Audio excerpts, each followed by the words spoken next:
Economist Kwame Penim has expressed disappointment in successive governments for failing to achieve economic stability in Ghana's 66 years of independence. Mr. Penim highlighted concerns about the 90% GDP public debt and an oversized government burdening the national purse during the 5th annual UPSA Leadership Lecture Series.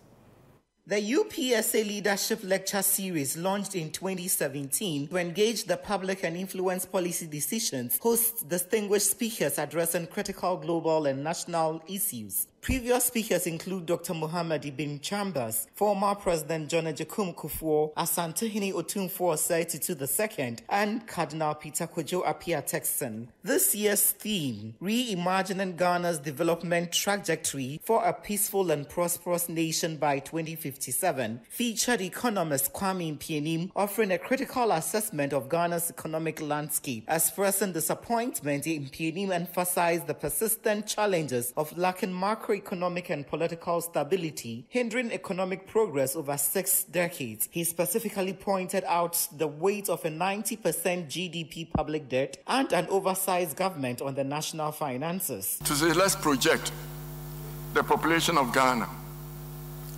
What will it look like? At the 2.12% annual rate growth of population, because our fertility level has continued high, mortality is declining, therefore constant about 2%, 2.1%. If we continue doing that, by 2057, we'll be 69 million Ghanaians in this small place. But all these things is within us. We can do it.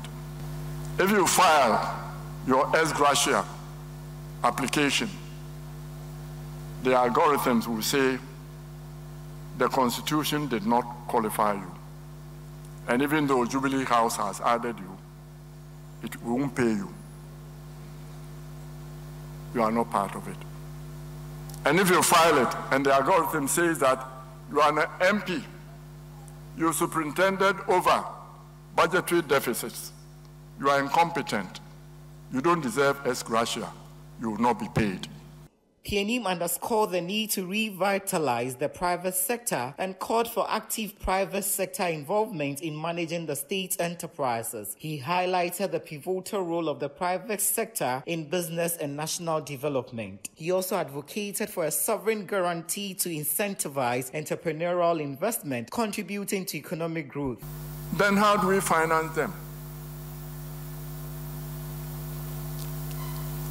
We create Entrepreneurship Development Fund, EDF. The first seed capital comes from the disbursement of Bank of Ghana for misholdings in banks. It doesn't make sense for a referee to also be part of the game. So Ghana International Bank, all the banks in Ghana where the Bank of Ghana is a shareholder, out.